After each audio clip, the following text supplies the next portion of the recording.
बच्चों, मैं शिवांशु सिंह एक बार फिर से आप सभी का स्वागत करता हूं आपके YouTube channel study with Shiv में। जैसा कि आप लोग लगातार कह रहे थे कि सर मैप बेस्ड क्वेश्चंस करा दीजिए, मैप बेस्ड क्वेश्चंस करा दीजिए, तो ठीक है, ये मैप बेस्ड क्वेश्चंस की एक पूरी सीरीज रहेगी, मतलब पूरी वीडियो रहेगी। मतलब अगर आप यूपी बोर्ड से हैं या फिर आप सीबीएसई बोर्ड से हैं तो दोनों के लिए ये आपके प्रॉफिटेबल रहेगी, मतलब दोनों के लिए यहाँ से आपको फायदा होगा। क्योंकि सीबीएसई बोर्ड में आपका मात्र 5 नंबर का आता है, ठीक है, सीबीएसई बोर्ड से में मात्र आपका 5 नंबर का मैप बेस्ड क्वेश्चन आता है, पर यूपी बोर्ड में आपके 10 नंबर के आते हैं। और दोनों 5 नंबर की बात करें तो ये भी कम नहीं है, 10 नंबर तो कम वैसे भी नहीं है। तो अगर 5 नंबर फ्री के मिल रहे हैं तो आप इस वीडियो को पूरी देखिएगा लास्ट तक। आप, मैं गारंटी लेता हूं कि इससे बाहर आपको कहीं कुछ नहीं मिलेगा, ठीक है। तो पूरी वीडियो देखिएगा, सिंपल सी है, बहुत ज़्यादा लंबी वीडियो नहीं होगी, 20 मिनट की वीडियो होगी, 15 से 20 मिनट की। और 15 से 20 मिनट में आपके 5 नंबर अगर कवर हो जा रहे हैं तो मुझे नहीं लगता कि इससे ज़्यादा प्रॉफिटेबल कुछ होगा। तो अच्छे से पढ़ाई करिए, आपका पेपर अब नज़दीक आ गए हैं तो अपना अब एक रूटीन, अब जो भी कर रहे थे आप बंद करिए, केवल फोकस आप अपनी पढ़ाई पर रखिए, ठीक है। बाकी मैं तो आपके साथ हूँ, मैं आपको क्वेश्चंस करा रहा हूँ, ठीक है। तो देर ना करते हुए आगे बढ़ते हैं, मैप बेस्ड क्वेश्चंस में देखते हैं क्या क्या है आपके में। तो देखिए, अगर मैप बेस्ड क्वेश्चन करना है तो सबसे पहली चीज आपको क्या जानना होगा, तो सबसे पहली चीज आपके दिमाग में होनी चाहिए कि आपको हर एक स्टेट्स की लोकेशन पता होनी चाहिए। मतलब लोकेशन का मतलब है कि कौन सा स्टेट कहां पर है, ये आपके दिमाग में होना चाहिए, ठीक। अब ये कैसे होगा, क्योंकि सर हमें तो याद नहीं रह पाता। तो आप एक काम करिए, आप जहां पर बैठते हैं पढ़ने वहां पर एक मैप ऐसा लगा दीजिए जिसमें सभी स्टेट्स अलग अलग हों। आप आसानी से उसको रोज 5 मिनट देखिए, 5 मिनट देख के आंखें बंद करिए, अपने दिमाग में ज्यूम करिए कि कौन सा स्टेट्स कहां पर है, तो ऑटोमेटिक आपको याद हो जाएगा। इसमें बहुत ज्यादा मेहनत करने की जरूरत नहीं है, ठीक। मैं तब भी कुछ बता दे रहा हूं, कुछ स्टेट्स आपको ज्यादा दिमाग में रखने हैं। जैसे आपको स्टेट्स का नाम पंजाब आपको दिमाग में रखना है, ठीक है। उसके बाद आपको हिमाचल प्रदेश भी दिमाग में रखना है, आपको उत्तर प्रदेश दिमाग में रखना है, बिहार आपको दिमाग में रखना है, आसाम आपको दिमाग में रखना है, छत्तीसगढ़ आपको दिमाग में रखना है, उड़ीसा आपको दिमाग में रखना है कहां पर है। उसके बाद अगर मैं कहूं गुजरात, तो मोस्ट इंपॉर्टेंट स्टेट हो गया, इससे एक ना एक क्वेश्चन जरूर आता है। महाराष्ट्र आपको दिमाग में रखना है, कर्नाटक और तमिलनाडु, इतने स्टेट्स तो आपको अपने दिमाग में रखने कि इनकी लोकेशंस क्या है, ठीक। और जो मैं अभी वीडियो बना रहा हूं तो आपका एनिमेटेड वीडियो है, आप उसको आराम से अगर देख भी लेते हैं, मतलब आप इस वीडियो को 2-3 बार तेज चलाकर भी देख लेंगे तो भी आपके दिमाग में सभी चीजें बैठ जाएंगी, ठीक है। आगे बढ़ते हैं।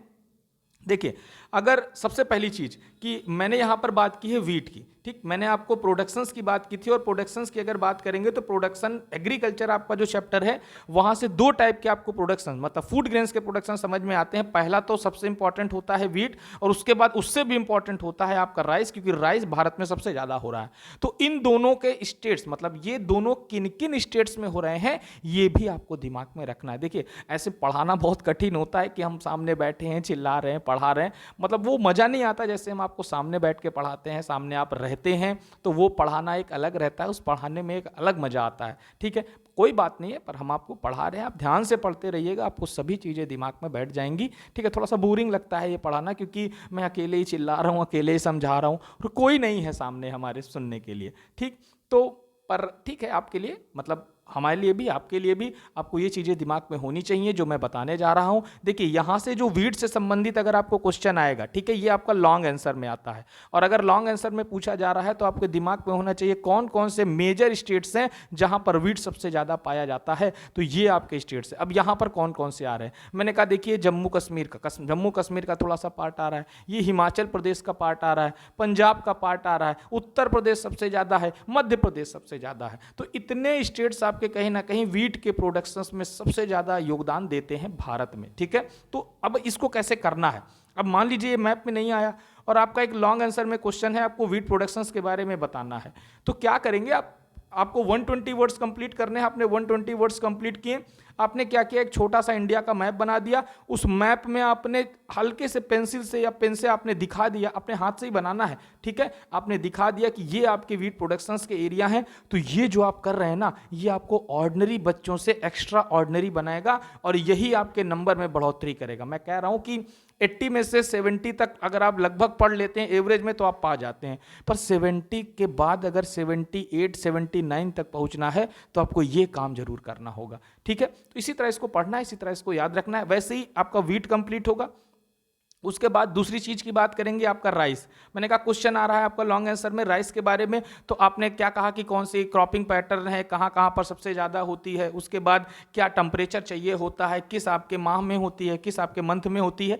ये सब आपने लिख दिया। उसके बाद आपने देखा कि राइस जो है मैंने कहा पानी ज़्यादा मांगती है, पानी ज़्यादा मांगती है, दैट मीन्स आप ईस्टर्न इलाकों में जाएंगे तो आपको ज़्यादा ऐसे स्टेट दिखेंगे जहाँ पर बारिश ज़्यादा होती है, नदियों का प्रवाह ज़्यादा है। जैसे आप देखेंगे बिहार, जैसे आप देखेंगे आपका पश्चिम बंगाल, आपका उड़ीसा, आपके ईस्टर्न कोस्टल प्लेन्स में जितने भी एरियाज हैं वो आपके मेजर एरिया होते हैं राइस या पैडी के प्रोडक्शंस के। और आपके कुछ एरिया आपको ये भी दिखेगा, ये देखने का मतलब है ये आपका वेस्टर्न कोस्टल प्लेन्स आपका माइनर एरियाज होते हैं जहां पर राइस होती है। और आपको देखिए यूपी भी आपको एज अ माइनर एरिया में दिखेगा जहां पर आपकी राइस का प्रोडक्शन होता है। और आसाम में राइस का प्रोडक्शन होता है, वेस्ट बंगाल में सबसे ज्यादा होता है, उड़ीसा में सबसे ज्यादा होता है। ठीक है, तो ये राइस के प्रोडक्शन या पैडी के प्रोडक्शन के बारे में बताया गया है कौन से स्टेट में कौन सा होता है। तो ये आपका मैप में भी आ सकता है, ये आपका लॉन्ग आंसर में भी आ सकता है, तो ये दोनों में आ सकता है, इसीलिए मैंने इसको थोड़ा सा पहले रखा है। अब जो आपका केवल मैप में पूछा जाएगा उस पर बात करते हैं, तो आगे बढ़ते हैं।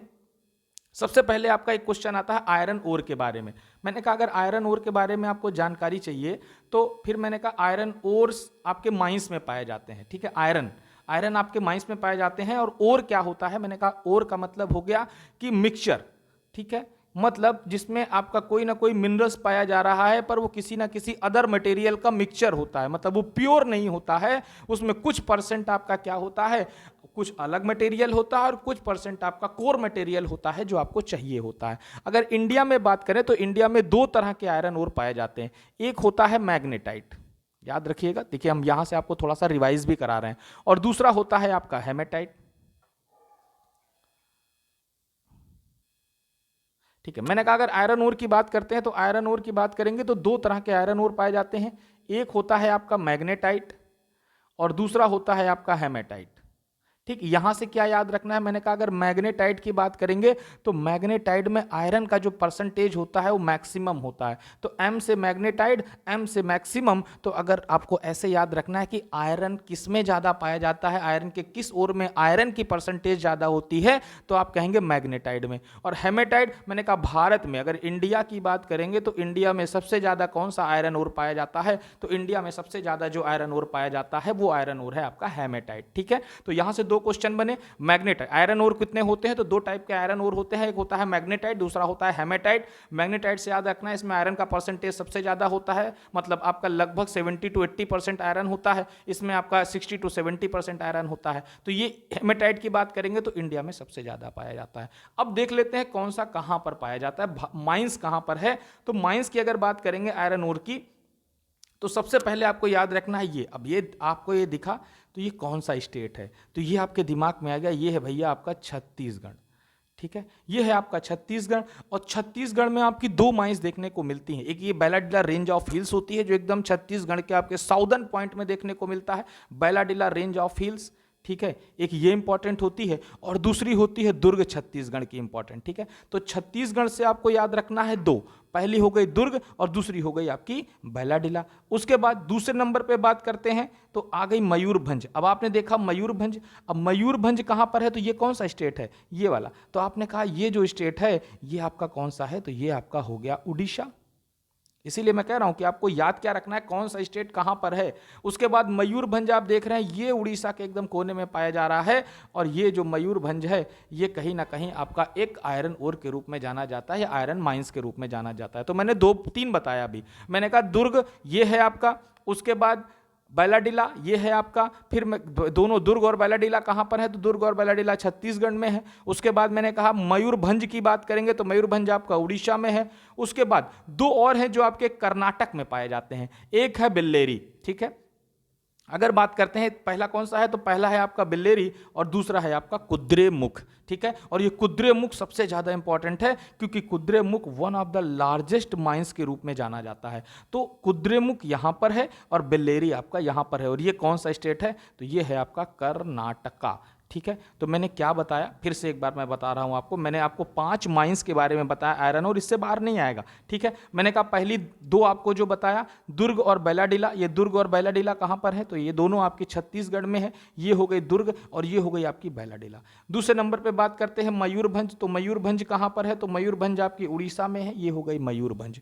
उसके बाद तीसरे नंबर पे बात करते हैं, 2 माइंस हैं आपकी जो कर्नाटका में है, पहली आपकी ये हो गई बल्लेरी, ठीक है, और दूसरी हो गई बेल्लारी भी कहते हैं, बिल्लारी भी कहते हैं, मतलब किसी भी लैंग्वेज में, पर आपको याद रखना है कहां पर है, तो ये है कर्नाटक, और कर्नाटक में 2 है, ये हो गई बेल्लारी और ये हो गई कुद्रेमुख। कुद्रेमुख लगभग बार पूछी जाती है, इसलिए इंपॉर्टेंट होती है आपके लिए, ठीक है। तो आयरन ओर्स आपका कंप्लीट हो गया। दूसरे नंबर पे जाते हैं, ऑयल फील्ड्स की बात करेंगे, मतलब हमारे तेल के कुएं या फिर कह सकते हैं तेल उत्पादन केंद्र भारत में कहां कहां पर है। तो इसको इंपॉर्टेंट इसलिए रखना है क्योंकि आपको यहां पर 6 आपको याद रखने हैं, ठीक है, 6 आपको कहीं ना कहीं याद रखने हैं आपको ऑयल फील्ड्स के बारे में। अब एक तरफ से चलते हैं, मैंने कहा सबसे पहले मैंने कहा ये कौन सा स्टेट है, आपके दिमाग में आना चाहिए ये कौन सा स्टेट है, ठीक है। तो ये एक ऐसा स्टेट है जिसको हम 7 सिस्टर्स में आते हैं, इसका नाम है आसाम। तो आसाम में आपके 2 आपके ऑयल फील्ड्स पाए जाते हैं और दोनों अगल बगल हैं। देखिए आसाम के एकदम ईस्टर्न पॉइंट पे आप देखेंगे ये है आपका डिगबोई और दूसरा है आपका नहरकटिका, और डिगबोई मोस्ट इंपॉर्टेंट है आपका, ठीक है। तो इसीलिए मैंने कहा आसाम, आपको ऑयल फील्ड्स के बारे में बात करना है तो 2 आपकी ऑयल फील्ड्स देखने को मिलती है, पहली है आपकी डिगबोई और दूसरी है नहरकटिका, और दोनों कहां पर है, तो दोनों आपकी आसाम में है।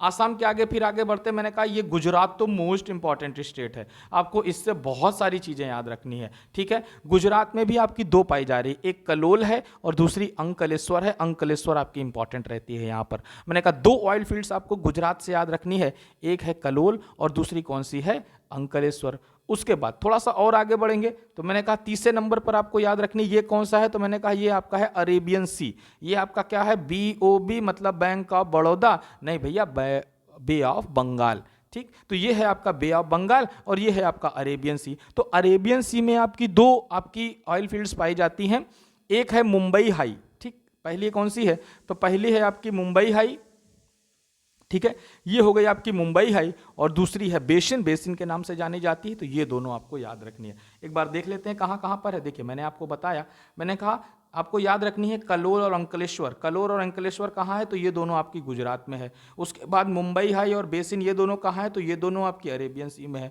उसके बाद डिगबोई और नहरकटिका ये दोनों कहाँ पर है, तो ये दोनों आपकी आसाम में है। तो मैंने आपको 2 चीज़ें अभी बता दी, मैंने आपको आयरन ओर के बारे में बताया या फिर आयरन माइंस के बारे में बताया, अभी फिर मैंने आपको ऑयल फील्ड्स के बारे में बताया।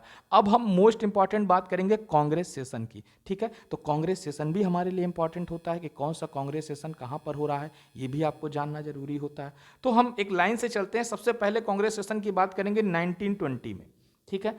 तो 4 ही कांग्रेस सेशन आपको याद करने, यही आपसे पूछे जाते हैं, ठीक। 1920 में 2 जगह आपको कांग्रेस सेशन याद करने, एक हो रहा है आपका सितंबर में और एक हो रहा है आपका दिसंबर में, ठीक। तो याद रखना है सितंबर 1920 में जो हो रहा है वो कलकत्ता में हो रहा है, और जो दिसंबर 1920 में हो रहा है वो आपका कहां पर हो रहा है, तो आपका नागपुर महाराष्ट्र में हो रहा है, ठीक है। कलकत्ता कहाँ है, कलकत्ता आपका वेस्ट बंगाल में है, और ये नागपुर कहाँ है, तो नागपुर आपका महाराष्ट्र में है, ठीक। तो मैंने कहा 1920 में 2 सेशन हो रहे हैं, एक सॉरी ये आपका दिसंबर 1920 है, ठीक है। तो कल सॉरी उल्टा हो गया, मैं आपको फिर से बता रहा हूं, ठीक है। मैंने कहा ये दिसंबर है,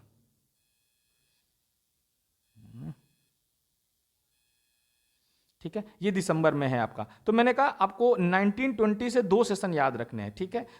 1920 से आपको 2 सेशन याद रखने, एक आपका सितंबर में हो रहा है और दूसरा आपका कब हो रहा है, दिसंबर में हो रहा है, ठीक है। तो मैंने कहा सितंबर में जो सेशन हो रहा है वो सितंबर में सेशन जो होता है 1920 का, उसको हम किस नाम से जानते हैं, तो उसको हम जानते हैं नागपुर सेशन। और नागपुर कहाँ है आपका, तो मैंने कहा नागपुर आपका ये है आपका महाराष्ट्र में, ये है आपका नागपुर, ठीक है। सितंबर में हो रहा है, और क्यों याद रखना होता है कि इसी में नॉन कॉपरेशन मूवमेंट और खिलाफत मूवमेंट दोनों एक साथ आ गए थे नागपुर सेशन में, मतलब एग्री कर लिया था जो आपके बेसिकली जो खिलाफत मूवमेंट था वो नॉन कॉपरेशन मूवमेंट या फिर नॉन कॉपरेशन खिलाफत मूवमेंट के रूप में चला था। उसके बाद कलकत्ता में हो रहा है दिसंबर 1920 में। दिसंबर 1920 में कहाँ पर हो रहा है? तो कैलकाटा। कैलकाटा कहाँ है? वेस्ट बंगाल। तो 1920 में दो आपको याद रखने हैं, एक सितंबर 1920 में नागपुर में हो रहा है और आपका दिसंबर 1920 में आपका कलकत्ता में हो रहा है। ठीक, तो ये दोनों आपको 1920 से याद रखने हैं। 1920 के आगे बढ़ेंगे तो दूसरा आता है आपका 1927 और 1927 आपको याद रखना है मद्रास सेशन, ये भी आपसे पूछा जाता है। और ये मद्रास कहाँ है? तो मद्रास आपका तमिलनाडु में है। ये देखिए आपका ये हो गया तमिलनाडु और ये हो गया आपका मद्रास। तो मद्रास भी आपका पूछा जाता है, इंपॉर्टेंट होता है। ठीक, और लास्ट नंबर पे आपको जो याद रखना होता है आपका लाहौर सेशन 1929। क्यों याद रखना होता है इसके बारे में भी बात कर लेते हैं। देखिए ये है आपका लाहौर सेशन 1929। ठीक, और क्यों याद रखना होता है? तो मैंने बताया इस सेशन को इसलिए याद रखना होता है क्योंकि इसी सेशन में जवाहरलाल नेहरू के द्वारा पहली बार पूर्ण स्वराज की मांग की गई थी। ठीक है, और ये लाहौर ये यहाँ पर है। ठीक है, ये यहाँ पर है आपका लाहौर। लाहौर पाकिस्तान में है और आप जान रहे हैं तब हमारे देश का बंटवारा नहीं हुआ था, इसीलिए भारत और पाकिस्तान एक ही था, तो वहाँ भी सेशन हुए हैं हमारे पाकिस्तान में। तो जवाहरलाल नेहरू द्वारा पूर्ण स्वराज की मांग की गई थी। और इससे एक और याद रखना है, इसी के बाद 26 जनवरी 1930 को भारत में पहली बार राष्ट्रगान गाया गया था। ठीक है, तो ये दोनों चीज़ें आपको दिमाग में रखनी। तो 4 सेशन आपको दिमाग में रखने हैं, देख लेते हैं एक बार। देखिए पहला मैंने बताया नागपुर। नागपुर सेशन कब हो रहा है? तो नागपुर सेशन मैंने कहा सितंबर 1920 में हो रहा है। नागपुर आपका महाराष्ट्र में है। कलकत्ता वेस्ट बंगाल में कब हो रहा है? तो ये आपका दिसंबर 1920 में हो रहा है और ये कलकत्ता कहाँ है? वेस्ट बंगाल में। मद्रास में आपका कब हो रहा है? तो 1927 में हो रहा है और ये मद्रास कहाँ है? आपका तमिलनाडु में। एक और याद रखना है लाहौर। लाहौर कब हो रहा है? तो 1929 में, अभी पाकिस्तान में है ये, तो आपको वहाँ पंजाब के बगल में आपको इसे दिखाना है। ठीक है, इतने कांग्रेस सेशन आपको याद रखने हैं। ठीक, और आगे बढ़ते हैं। ये इंपॉर्टेंट भी बढ़ता है। देखिए सबसे सबसे सब जगह से क्वेश्चन बनते हैं आपके, हिस्ट्री ज्योग्राफी दो ही से क्वेश्चन बनेंगे आपके मैपिंग के। तो यहां से ये चैप्टर नंबर 2 जो है आपका नेशनलिज्म इन इंडिया, ठीक है, ये मोस्ट इंपॉर्टेंट होता है आपके किसके लिए? मैपिंग के लिए, नेशनलिज्म इन इंडिया। अब यहां से और भी क्वेश्चन बन रहा है, इसको भी समझते चलते हैं। देखिए मैंने कहा गांधी जी के द्वारा, मैंने आपको पढ़ाया है नेशनलिज्म इन इंडिया में कि गांधी जी के द्वारा भारत में मुख्यतः ये 3 सत्याग्रह आपको जो याद रखने हैं। ठीक है, सत्याग्रह तो और भी किए गए थे पर 3 सत्याग्रह आपको दिमाग में रखने हैं। पहला आपको याद रखना है चंपारण सत्याग्रह, दूसरा आपको याद रखना है खेड़ा सत्याग्रह और तीसरा आपको याद रखना है अहमदाबाद सत्याग्रह। मैंने कहा अब कोई भी सत्याग्रह है तो कोई भी सत्याग्रह से आपको 3 चीजें दिमाग में रखनी है। क्या क्या? अगर चंपारण की बात करते हैं तो पहला आपको याद रखना है कि कब हो रहा है, तो चंपारण सत्याग्रह 1917 में हो रहा है। दूसरा आपको याद रखना है कि कहाँ हो रहा है, तो मैंने कहा कहाँ की बात करते हैं तो भैया ये कौन सा स्टेट है, तो आपने कहा भैया ये तो बिहार है, तो बिहार में हो रहा है। याद रखना बिहार के एकदम कोने में नेपाल के पास, ये आपका नेपाल है तो नेपाल के पास आपका कहीं ना कहीं चंपारण पाया जा रहा है, तो बिहार के चंपारण में आपका ये हो रहा है। तीसरे नंबर पे क्यों हो रहा है, तो मैंने कहा इंडिगो प्लांटेशन के अगेंस्ट हो रहा था। क्यों? क्योंकि नील की खेती या इंडिगो प्लांटेशन जो था वो जमीन को क्या कर रहा था, वो कहीं ना कहीं उसकी फर्टिलिटी को कम कर रहा था, जिसके कारण गांधी जी के द्वारा ये सत्याग्रह चलाया गया था और गांधी जी के द्वारा भारत में चलाया गया ये पहला सत्याग्रह था। ठीक है, उसके बाद दूसरे नंबर पे अगर बात करेंगे खेड़ा सत्याग्रह, तो मैंने कहा इसमें भी 3 चीज दिमाग में रखनी है। खेड़ा, पहला चीज खेड़ा है कहां, तो आपने देखा ये कौन सा स्टेट है, तो आपने कहा ये तो भैया गुजरात है, और गुजरात में कहां पर, ये आपको एकदम मिडिल में खेड़ा पाया जा रहा है। और खेड़ा सत्याग्रह से आपको 3 चीज कब हो रहा है, तो 1918 में हो रहा है। कहां हो रहा है, तो आपने देख लिया कि गुजरात में हो रहा है। क्यों हो रहा है, तो आपका रेवेन्यू रिलैक्सेशन में हो रहा था, क्रॉप फेल्योर के कारण जो रेवेन्यू था वो जमा करना था, उसमें रिलैक्सेशन मांगा जा रहा था, तो दूसरा सत्याग्रह था। तीसरा अगर अहमदाबाद की बात करते हैं तो जो अहमदाबाद सत्याग्रह है उसमें भी 3 पॉइंट आपको दिमाग में रखने हैं। पहला पॉइंट कब हो रहा है, तो मैंने कहा 1918 में हो रहा है। अहमदाबाद आपने देखा कहां पर है, तो अहमदाबाद आपका गुजरात में है। मैंने कहा क्यों हो रहा है, तो इसमें प्लेग नामक एक रोग फैल गया था, जिसके कारण जो वहां के मिल वर्कर्स थे, अहमदाबाद के जो मिल वर्कर्स थे, वो बोनस के रूप में कुछ मांग रहे थे, जिसके कारण ये आपका मूवमेंट हो रहा। तो गांधी जी से आपको 3 मूवमेंट दिमाग में रखने हैं। 3 मूवमेंट कौन कौन से हैं, तो 3 मूवमेंट में आपका जो पहला मूवमेंट है ये चंपारण है। ठीक, कब हो रहा है, कहाँ हो रहा है, क्यों हो रहा है, ये आपने देखा। दूसरा मूवमेंट आपका ये खेड़ा है और तीसरा मूवमेंट आपका ये अहमदाबाद है। ठीक है, तो तीनों मूवमेंट की लोकेशन आपको दिमाग में रखनी है। उसके बाद अब आगे बढ़ेंगे तो ये तो हो रहा था 1918 तक, अब हम पहुंचेंगे 1919 में, और आपका कहता है आपको कब, 1919 में एक आपका क्या हो रहा है, जलियांवाला बाग मैसेकेयर हो रहा है। जलियांवाला बाग मैसेकेयर कहाँ पर है, तो अमृतसर पंजाब में। तो ये आपका कौन सा स्टेट है, तो ये आपका पंजाब है, और पंजाब के यहाँ पर अमृतसर है, यहीं पर देख रहे हैं जलियांवाला बाग मैसेकेयर हो रहा है। अब 1919 कंप्लीट हो गया, इसके बाद नॉन कॉपरेशन मूवमेंट चला, और नॉन कॉपरेशन मूवमेंट के बाद फिर आते हैं 1922 में एक आपका कांड हो रहा है जिसका नाम है चौरा चौरी इंसिडेंट, या चौरा चौरी कांड के रूप में जाना जाता है। अब ये चौरा चौरी इंसिडेंट क्यों हो रहा है, तो याद रखना है चौरा चौरी इंसिडेंट एक ऐसा इंसिडेंट है जिसमें गोरखपुर, ये गोरखपुर का स्थान है, मैंने कहा चंपारण ये है, चौरा चौरी ये है, तो याद रखना है कि चंपारण चौरा चौरी एकदम अगले बगल है, कहां पर है, नेपाल के पास। ठीक, तो मैंने कहा चंपारण चौरा चौरी 1922 में हो रहा है। क्यों हो रहा है, तो एक चौरा चौरी स्थान पर लोग नॉन कॉपरेशन मूवमेंट को सपोर्ट कर रहे थे, शांतिपूर्वक आपका प्रोटेस्ट कर रहे थे, और उसी प्रोटेस्ट में क्या हुआ कि वहां की पुलिस ने उन पर लाठीचार्ज कर दिया, जिसके कारण लोग उग्र हो गए, गुस्सा हो गए, और गुस्से के कारण क्या किया, उन्होंने एक पुलिस स्टेशन पर हमला कर दिया और पुलिस स्टेशन को आग लगा दी, जिसमें 23 पुलिसकर्मियों की जलकर मौत हो गई। जिसके कारण गांधी जी ने, ये पूछा जाता है गांधी जी ने किस इंसिडेंट के कारण अपना नॉन कॉपरेशन मूवमेंट को विड्रॉ कर लिया था, मतलब नॉन कॉपरेशन मूवमेंट को बंद कर दिया था, तो नॉन कॉपरेशन मूवमेंट को बंद करने का काम आपका चौरा चौरी इंसिडेंट के बाद ही हुआ था। ठीक, उसके बाद लास्ट आप देखेंगे तो लास्ट में आपको दिख रहा है ये डांडी। ठीक है, अब अगर डांडी की बात करते हैं तो डांडी आपका क्या है, तो डांडी आपका रिलेटेड है साल्ट मार्च से। ठीक है, डांडी आपका किससे रिलेटेड है, तो डांडी आपका रिलेटेड है साल्ट मार्च से। ठीक, अब ये साल्ट मार्च, तो साल्ट मार्च से आपको याद रखना है कहां पर है डांडी, पहली चीज तो गुजरात के कोस्टल प्लेन है ये। ठीक है, मतलब समुद्र के तट का इलाका है ये, और यहां पर गांधी जी जाकर क्या करते हैं, नमक कानून, मतलब जो अंग्रेजों के द्वारा सॉल्ट लॉ लाया गया था, इस सॉल्ट लॉ को तोड़ते हैं। ठीक, तो कहां है डांडी, डांडी आपका गुजरात में है, गुजरात के कोस्टल प्लेन्स में है। तो गुजरात से आपको अहमदाबाद, खेड़ा और डांडी याद रखना है। चौरा चौरी कहाँ है, तो उत्तर प्रदेश के गोरखपुर में। चंपारण कहाँ है, तो आपका बिहार में। अमृतसर पंजाब में आपको जलियांवाला बाग इंसिडेंट याद रखना है। तो थोड़ा सा डांडी के बारे में और बता दूं आपको कि डांडी जो आपका डांडी मार्च था वो स्टार्ट होता है 12 मार्च 1930 को। कब तक चलता है, तो 6 अप्रैल 1930 तक चलता है ये, और इसमें 240 माइल्स जो थे गांधी जी ट्रेवल करते हैं, और शुरुआत में इनके साथ केवल 78 वॉलंटियर्स होते हैं। तो ये आपको थोड़ा बहुत डांडी मार्च के बारे में दिमाग में रखना है। तो इतना आपको इंडियन नेशनल मूवमेंट से याद रखना है। ठीक है, उसके बाद आगे बढ़ते हैं, नेक्स्ट आपका कौन सा है, को डैम्स याद रखने हैं। ठीक है, और डैम्स बहुत ज़्यादा इंपॉर्टेंट हैं, क्योंकि एक ना एक डैम्स आपसे जरूर पूछा जाता है। मैंने कहा सबसे पहला डैम सलाल, सलाल की बात करेंगे तो सलाल कहाँ पर है, तो सलाल आपका जम्मू कश्मीर में है, और कोई जम्मू कश्मीर का है तो और कोई जम्मू कश्मीर का नहीं है। तो सबसे पहले ये देखिए, ये है लोकेशन, अब यहाँ से आपको लोकेशन तो रटनी ही पड़ेगी, ये है आपका सलाल डैम। ठीक है, सलाल डैम कहाँ पर है, तो सलाल डैम आपका जम्मू कश्मीर में है, तो जम्मू कश्मीर ये हो गया। उसके बाद ये देखिए, ये कौन सा है, तो ये आपका है हिमाचल प्रदेश। अगर हिमाचल प्रदेश की बात करते हैं तो भाखड़ा नांगल बांध, आपका भाखड़ा नांगल जो डैम है वो आपका कहां पर है, तो हिमाचल प्रदेश में। तीसरे नंबर पे आते हैं टेहरी बांध, टेहरी बांध भगीरथी नदी पर है, और भगीरथी नदी कहां से हो रही है, तो ये आपका यूके है, उत्तराखंड में। ठीक है, और आगे बढ़ते हैं, हीराकुंड बांध की बात करेंगे तो हीराकुंड आपका महानदी में है, और ये कौन सा स्टेट है, अब बताइए फटाफट, ये कौन सा स्टेट है, कमेंट करिएगा आप लोग कि हीराकुंड जहां पर आपका डैम है वो कौन सा स्टेट है, ये आपको कमेंट करना है। ठीक है, ये आपको बताना है कि हीराकुंड जो है वो किस रिवर पे है।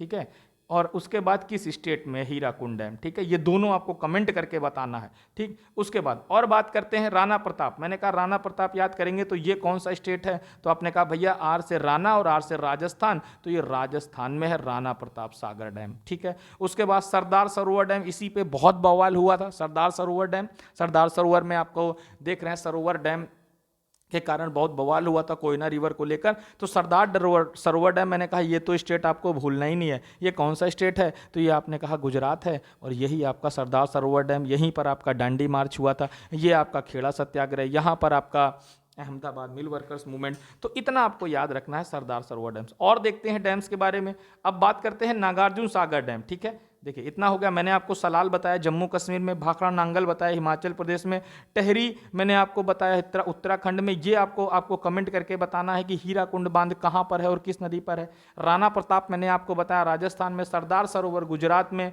तुंगभद्रा कर्नाटक में और नागार्जुन सागर तेलंगाना में। ठीक है, तो तेलंगाना, अब छत्तीसगढ़ से, ये छत्तीसगढ़ है आपका, ठीक है। उसके बाद ये थोड़ा सा नीचे आएंगे तो ये आपका क्या हो गया, ये आपका तेलंगाना हो गया। और तेलंगाना में आपका कौन सा है, तो तेलंगाना में आपका नागार्जुन सागर डैम है। और तुंगभद्रा डैम तुंगभद्रा नदी पर कहाँ पर है, तो ये आपका कर्नाटक हो गया, तो कर्नाटक में। तो ये 8 आपको डैम याद रखने हैं, इन्हीं से क्वेश्चन बनता है। फिर से मैं बता रहा हूँ, सलाल जम्मू कश्मीर, भाखड़ा नंगल हिमाचल प्रदेश, टेहरी उत्तराखंड, हिवराकुंड आपको बताना है कमेंट करके, राणा प्रताप राजस्थान, सरदार सरोवर गुजरात, इंपॉर्टेंट है, पूछा जाता है, तुंगभद्रा कर्नाटक और नागार्जुन सागर तेलंगाना। ठीक है, आपसे पूछे जाते हैं न्यूक्लियर पावर प्लांट्स। ठीक है, अब न्यूक्लियर पावर प्लांट्स में आपको केवल 4 पावर प्लांट्स अभी यहाँ पे दिमाग में रखने हैं। ठीक है, 4 में सबसे पहला और मोस्ट इंपॉर्टेंट आपका नरौरा। ठीक, नरौरा कहाँ पर है, तो देखिए ये आपका कौन सा स्टेट है, अब तो स्टेट आपको रट जाने चाहिए। ठीक है, ये स्टेट है आपका उत्तर प्रदेश, जहाँ आप रहते हैं, और उत्तर प्रदेश में आपका कौन सा है, नरौरा पावर प्लांट। ठीक है, उसके बाद अब यहाँ पर देखेंगे ये कौन सा स्टेट है, आपको कई बार अभी बता चुका हूँ इंपॉर्टेंट स्टेट है, तो ये हो गया गुजरात। तो गुजरात में कौन सा है, काकरा पर आपका, देखिए यहीं पर डांडी भी है, यहीं पर आपका काकरा पर आपका पावर प्लांट भी है, यहीं पर अभी इससे पहले मैंने आपको बताया आपका एक डैम है जिसको सरदार सरोवर डैम के नाम से जाना जाता है। उसके बाद ये कौन सा स्टेट है, तो ये मैंने कहा महाराष्ट्र है, और महाराष्ट्र में ये कौन सा पावर प्लांट है, तो तारापुर पावर प्लांट है। और लास्ट में ये कौन सा स्टेट है, तो ये है आपका तमिलनाडु, और तमिलनाडु में कौन सा है, कलपक्कम। तो नरौरा कहाँ है, तो नरौरा यूपी में है। काकरा पार की बात करेंगे तो काकरा पार आपका गुजरात में है। उसके बाद तारापुर की बात करेंगे तो तारापुर आपका महाराष्ट्र में है। कालापक्कम की बात करेंगे तो ये आपका तमिलनाडु में है। ठीक है, देख लेते हैं एक बार, ये देखिए नरौरा उत्तर प्रदेश, लोकेशंस आपको देखनी है, नरौरा उत्तर प्रदेश, काकरापार गुजरात, तारापुर महाराष्ट्र और कलपक्कम आपका तमिलनाडु। ठीक है, नेक्स्ट पर चलते हैं, थर्मल पावर प्लांट्स। ठीक है, थर्मल पावर प्लांट्स में आपको 3 ही याद रखने हैं, कौन कौन से, एक है नमरूप। ठीक है, नमरूप कहाँ है, तो अभी मैंने आपको बताया यहीं पर, मैंने असम में आपको 2 ठो बताए थे ऑयल फील्ड्स। ठीक है, डिगबोई और नहर कटिका, डिगबोई यहाँ था, नहर कटिका यहाँ था, और उसी के बगल में क्या है आपका नमरूप नामक, क्या है, तो नमरूप नामक आपका थर्मल पावर प्लांट है। ठीक है, उसके बाद ये कौन सा स्टेट है, तो आपने कहा ये तो बीचों बीच पड़ रहा है, इसका मतलब ये कौन सा है, ये तो एमपी हो गया, मध्य प्रदेश हो गया, और मध्य प्रदेश में ये सिंगरौली नामक स्थान पर आपका एक थर्मल पावर प्लांट है। उसके बाद ये कौन सा स्टेट है, अभी मैंने कहा छत्तीसगढ़ से नीचे आएंगे तो ये आपका कौन सा है, तो तेलंगाना हो गया, और तेलंगाना में रामागुंडम नामक आपका थर्मल पावर प्लांट है। 3 पावर प्लांट, नामरूप, सिंगरौली और रामागुंडम। ठीक है, आगे बढ़ते हैं, देखिए ये लिखा है, मैंने कहा नामरूप कहाँ पर है, असम में, सिंगरौली कहाँ पर है, तो मध्य प्रदेश में, रामागुंडम कहाँ है, तो तेलंगाना में। ये तीनों पावर प्लांट्स आपको याद रखने हैं। ठीक, कॉटन टेक्सटाइल इंडस्ट्रीज, देखिए यहाँ सबसे क्वेश्चन बनते हैं, ऐसा कोई नहीं है जहाँ से क्वेश्चन ना बनते हो, इसीलिए मैंने जितने भी क्वेश्चन चाहे यूपी बोर्ड के हों चाहे सीबीएसई बोर्ड के हों, सब पैटर्न मैंने उठाए हुए हैं। ठीक है, अब कॉटन टेक्सटाइल इंडस्ट्रीज की बात करेंगे तो कानपुर आपका कपड़ों के लिए फेमस है, तो कानपुर कहाँ पर है, तो ये तो आपको पता ही होगा, उत्तर प्रदेश। ठीक है, तो कॉटन टेक्सटाइल इंडस्ट्री में 4 आपको स्टेट्स याद रखने हैं, 4 आपको नाम, पहला कानपुर, कानपुर कहाँ है, उत्तर प्रदेश में। सूरत, मैंने कहा यहीं पर आपको 3-4 चीज बता दिया, यहीं पर आपको डांडी बता दिया, यहीं पर आपको सरदार सरोवर डैम बता दिया, यहीं पर अभी आपको एक थर्मल पावर प्लांट बता दिया, इससे पहले थर्मल पावर प्लांट कह रहे हैं वो आपका न्यूक्लियर पावर प्लांट। ठीक है, थर्मल पावर प्लांट अलग है, न्यूक्लियर पावर प्लांट काकरपारा आपका कहाँ पर है, राजस्थान में। ठीक, उसके बाद ठीक है, उसके बाद सूरत आपका एक फैक्ट्री के रूप में, कॉटन टेक्सटाइल के रूप में जाना जा रहा है, तो ये कहाँ पर है आपका, गुजरात में है। ये कौन सा स्टेट, आपको कई बार बताया गुजरात है। ठीक है, ये कौन सा स्टेट है, अभी आपको बताया यहाँ पर एक था आपका, ठीक है थर्मल पावर प्लांट, और यहीं पर है आपका कॉटन इंडस्ट्री, इसका नाम है इंदौर। उसके बाद महाराष्ट्र, मुंबई में, आप मुंबई आपको पता है कोस्टल प्लेन है, तो मुंबई आपका कॉटन इंडस्ट्री है। उसके बाद तमिलनाडु, तमिलनाडु आपका कोयम्बटूर एक कॉटन इंडस्ट्री है। तो कॉटन इंडस्ट्री से आपको 4 याद रखने हैं, 5 याद रखने हैं। कानपुर आपको याद रहेगा, उत्तर प्रदेश में, लोकेशन देख लीजिए कहाँ पर है, सूरत यहाँ पर है, इंदौर आपका यहाँ पर है, मुंबई आपका कोस्टल प्लेन है, और एकदम सटा हुआ कोयम्बटूर यहाँ पर है, कोयम्बटूर तमिलनाडु में। देख लेते हैं एक बार, मैंने कहा कानपुर उत्तर प्रदेश, सूरत गुजरात में आपका, मुंबई महाराष्ट्र, कोयम्बटूर तमिलनाडु, इंदौर आपका मध्य प्रदेश। ठीक है, आयरन एंड स्टील प्लांट्स। ठीक है, अब आयरन एंड स्टील प्लांट्स की अगर बात करेंगे तो अभी आयरन ओर्स आपने देखा, जो माइंस के रूप में जहाँ पर आयरन पाए जाते हैं, और जहाँ पर आयरन को लाकर उसको एक नया रूप दिया जाता है, वो प्लांट्स कहलाता है, आयरन और स्टील प्लांट्स में। तो आपको बहुत इंपॉर्टेंट ये 3 है। ठीक है, ये 3 आपके लिए बहुत इंपॉर्टेंट है। कौन कौन से हैं एक बार देख लेते हैं। मैंने कहा सबसे पहला अगर बात करते हैं तो बोकारो, बोकारो सबसे ज़्यादा इंपॉर्टेंट है। और बोकारो कहाँ है, ये कौन सा स्टेट पड़ रहा है आपका? मैंने कहा ये कौन सा स्टेट पड़ रहा है आपका? तो मैंने कहा बोकारो आपका कहाँ है, तो बोकारो आपका इधर आ गए बिहार, बिहार से आ गए इधर, और ये आ गए आपका वेस्ट बंगाल। ठीक है, तो बोकारो की बात करेंगे, हाँ झारखंड, सॉरी, बोकारो की बात करेंगे तो बोकारो आपका कहाँ पर है, तो बोकारो आपका झारखंड में है। उसके बाद ये बात करेंगे दुर्गापुर, तो दुर्गापुर कहाँ है, तो दुर्गापुर आपका वेस्ट बंगाल में है। जमशेदपुर आपका झारखंड में है। तो आयरन और स्टील प्लांट दो, पहला बोकारो और दूसरा जमशेदपुर, ये दोनों कहाँ है, तो ये दोनों आपके झारखंड में है। दुर्गापुर कहाँ है, तो दुर्गापुर आपका वेस्ट बंगाल में है। भिलाई कहाँ है, तो मैंने कहा ये लंबा सा है, क्या है, तो इसका नाम है छत्तीसगढ़। तो भिलाई पावर प्लांट आपका कहाँ पर है, iron steel power plant Chhattisgarh में है। और एक और बात करेंगे तो ये आपका क्या हो गया, तो ये आपका हो गया कर्नाटक। कर्नाटक में कौन है, विजयनगर, और लास्ट में आपका तमिलनाडु, तमिलनाडु में आपका सलेम। ठीक है, तो ये आपको आयरन स्टील प्लांट्स, फिर से मैं बता दे रहा हूँ, एक बार यहाँ से देख लेते हैं नीचे। देखो याद करना है कौन सा कहाँ पर है। बोकारो कहाँ है, झारखंड, झारखंड में दो हो गए, बोकारो और जमशेदपुर। दुर्गापुर कहाँ है, वेस्ट बंगाल। भिलाई मध्य प्रदेश, विजयनगर कर्नाटक, और सलेम आपका तमिल, भिलाई मध्य प्रदेश नहीं, सॉरी ये गलत लिखा है, भिलाई आपका छत्तीसगढ़। ठीक है, भिलाई आपका छत्तीसगढ़, विजयनगर कर्नाटक, और आपका सलेम तमिलनाडु। ठीक, सॉफ्टवेयर टेक्नोलॉजी पार्क, यहाँ से बहुत क्वेश्चन बनते हैं, हर बार सॉफ्टवेयर टेक्नोलॉजी पार्क पूछा जाता है।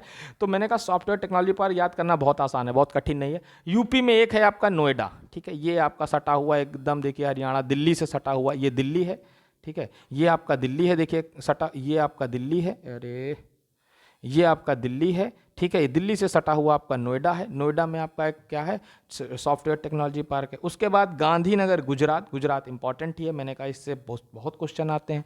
उसके बाद मुंबई में पहुंचेंगे तो मुंबई में आपके दो टेक्नोलॉजी पार्क हैं, एक तो स्वयं मुंबई में है, दूसरा पुणे में है। ठीक है, नोएडा, गांधीनगर गुजरात, मुंबई, पुणे। उसके बाद हैदराबाद, आप जान ही रहे हैं, आपका सॉफ्टवेयर इंडस्ट्रीज के रूप में जाना जाता है। हैदराबाद कहाँ पर है, तो हैदराबाद आपने कहा तेलंगाना में है।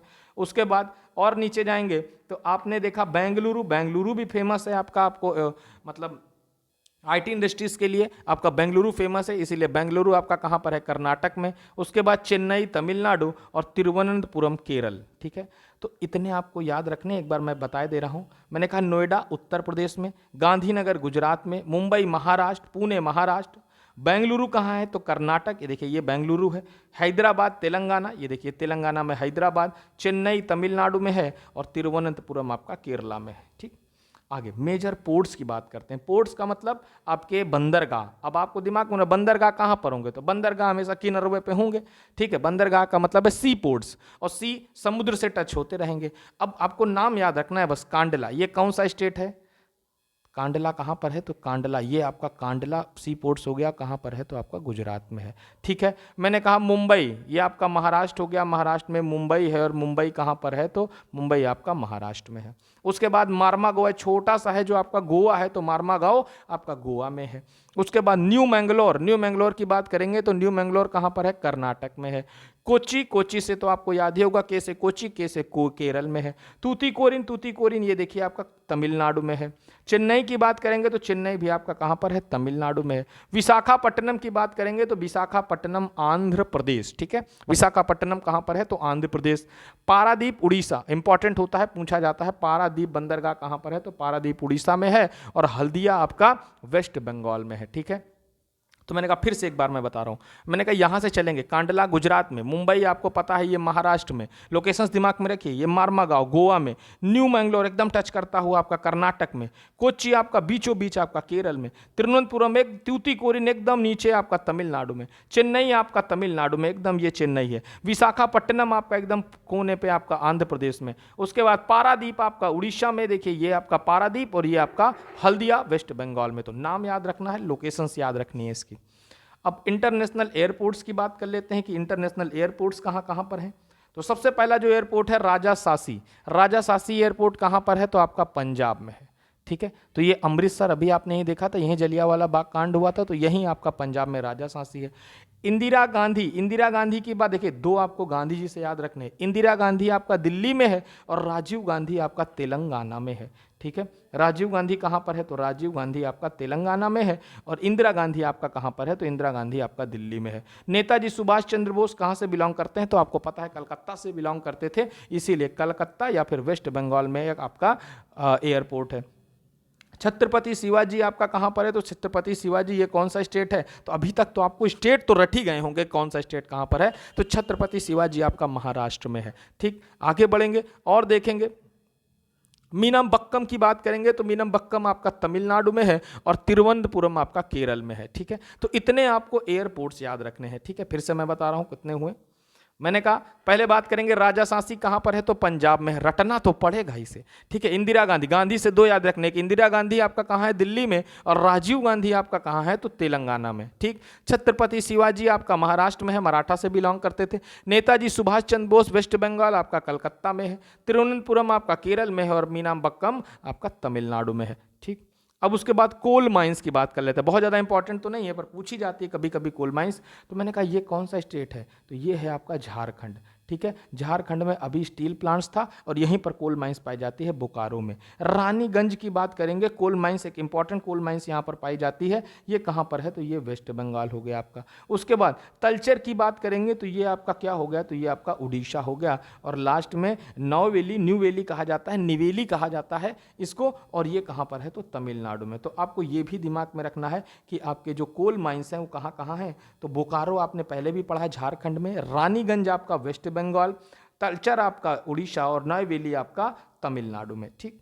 और आगे बढ़ते हैं।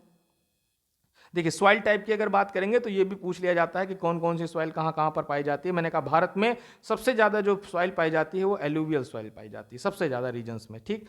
उसके बाद बात करते हैं एलुवियल सॉइल के बाद ब्लैक सॉइल, आपके प्लेटू रीजन्स में ये आपकी ब्लैक सॉइल है, ये आपकी एलुवियल सॉइल है, ठीक है। मैंने कहा ये जो ग्रीन ग्रीन है ये आपकी एलुवियल सॉइल है, ये आपकी ब्लैक सॉइल है। अगर आप ये बात करेंगे तो ये आपकी रेड एंड येलो सॉइल है, यहाँ यहाँ यहाँ पाई जाती है। उसके बाद अगर बात करेंगे तो ये येलो कलर की है तो ये एरिड सॉइल है, ठीक। और ये जो कम पिंक है इस बहुत कम स्थान पर लेटराइट सॉइल पाई जाती है, जहाँ पर आप लेटराइट सॉइल जान रहे हैं जिसमें कैस्यू नट्स वगैरह काजू वगैरह होते हैं, ठीक है। तो इतना आपने पढ़ा, अब इससे बाहर आपका नहीं आएगा मैप में, ठीक है। अगर आप अब इस वीडियो को आपने एक बार देखा, ठीक, अब इस वीडियो को आप थोड़ा सा तेज स्पीड तेज करके 1.5 पे करके आप फिर से देखिए, ठीक, तो आपको पूरा रट जाएगा कि कौन सा कहाँ पर है। नहीं रट रहा है तो जो जो पॉइंट्स हैं उसको वीडियो पॉज करके उस लिख लीजिए कि कौन से कहाँ पर है, और उसको एक बार रट लीजिए, स्टेट्स के नाम रट लीजिए, फिर एक बार वीडियो देखेंगे आप तो पूरा आपको रट जाएगा। तो इतना आपका मैप बेस्ड क्वेश्चन था जो मैंने पढ़ा दिया, अच्छे से पढ़ाई करिए, ठीक है। अब आपके पेपर नज़दीक आ गए हैं और मैं चाहता हूं कि अच्छे से अच्छे परसेंटेज आपके आएँ, और बाकी कोई दिक्कत है तो आप बिल्कुल व्हाट्सएप पे मुझे मैसेज कर दीजिएगा, मैं बता दूंगा और क्या करना है क्या पढ़ाना है, ठीक है। बाकी मैं भी पढ़ाता रहूँगा क्योंकि अभी और भी सब्जेक्ट आपको पढ़ने हैं, तो इसीलिए मैं ज़्यादा आपका समय नहीं ले रहा हूँ, ठीक है। चलिए गुड नाइट, अच्छे से पढ़ाई करिए, धन्यवाद।